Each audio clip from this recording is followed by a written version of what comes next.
Assalamualaikum, selamat sejahtera. Baik, kita akan sambung perubahan fizik dan perubahan kimia. Masih lagi dalam 6.3 sebatian. Okey, sebelum itu kita nak tengok dahulu perbezaan di antara campuran dengan sebatian. Okey, cikgu bagi contoh. Ini adalah campuran dan ini adalah sebatian. Yang pertama, ikatan kimia terbentuk. Baik, untuk campuran, ada tak dia bergabung? Ada tak ikatan kimia? Tak ada. Okey, jadi tidak.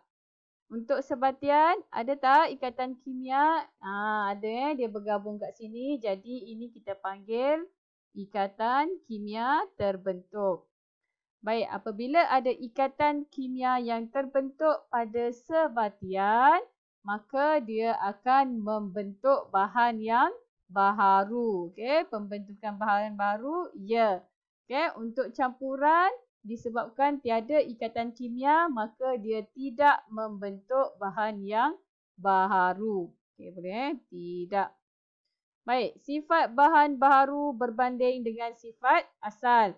Okey, macam yang ini, sebatian yang terhasil ataupun bahan baru yang terhasil, sifat dia tak sama. Okey, berbeza dengan bahan yang asal, unsur yang asal.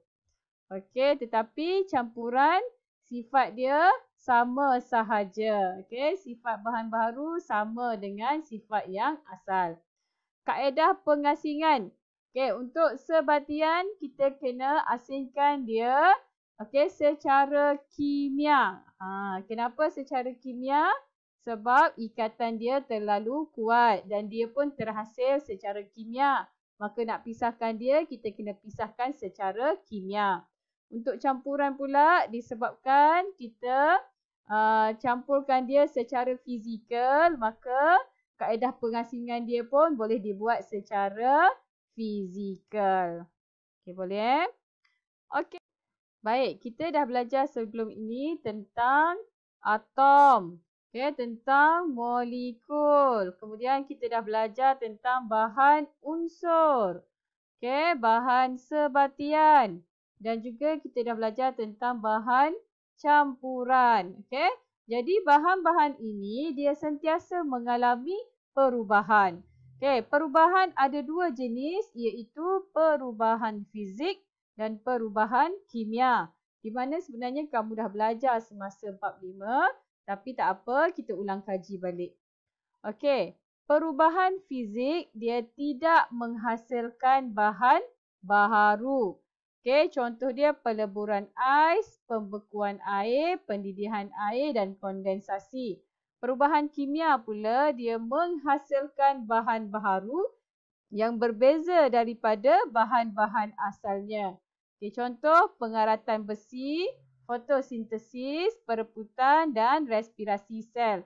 Okey, kita tengok contoh yang perubahan fizik tadi. Peleburan ais kepada air. Okey, ais molekul dia H2O. Air pun sama juga H2O. Maksudnya dia tidak membentuk bahan yang baharu. Dia hanya berubah dari segi keadaan jirim sahaja. Sama juga dengan pembekuan. Okey, air H2O. Okey, ubah kepada ais H2O. Okey, tiada perubahan, tiada pembentukan bahan baru. Pendidihan air, okey, air H2O berubah menjadi wap air. Wap air masih lagi H2O. Okey, jadi ini kita panggil sebagai perubahan fizik. Kalau perubahan kimia, contohnya tadi pengaratan. Okey, pengaratan besi, logam tambah dengan oksigen. Okey, bukan logam. Okey, so apa yang terhasil adalah besi sulfida. Okey, besi sulfida adalah karat. Okey, jadi ini adalah bahan yang baru.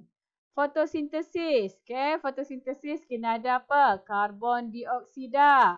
Okey, kemudian kita kena ada air H2O dengan kehadiran cahaya dan klorofil.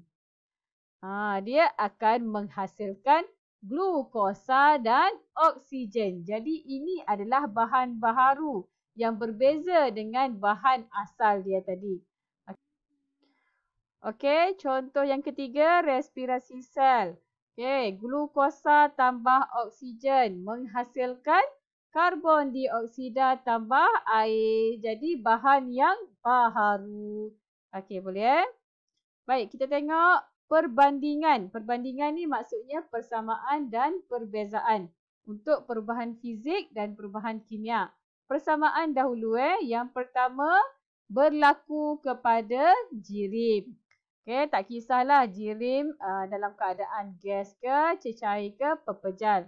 Okey, kemudian berlaku perubahan tenaga. Okey, maksudnya dia melibatkan perubahan tenaga. Ini persamaan dia. Perbezaan dia yang pertama, perubahan fizik tidak membentuk bahan baharu, perubahan kimia membentuk bahan yang baharu. Okey, perbezaan kedua, sifat bahan dan hasil adalah sama. Okey, sebelum berlaku perubahan dengan selepas adalah sifat dia adalah sama. Okey, perubahan kimia, sifat bahan dan hasil berbeza. Macam yang cikgu tunjuk contoh tadi. Okey, seterusnya komposisi kimia bahan dan hasil sama.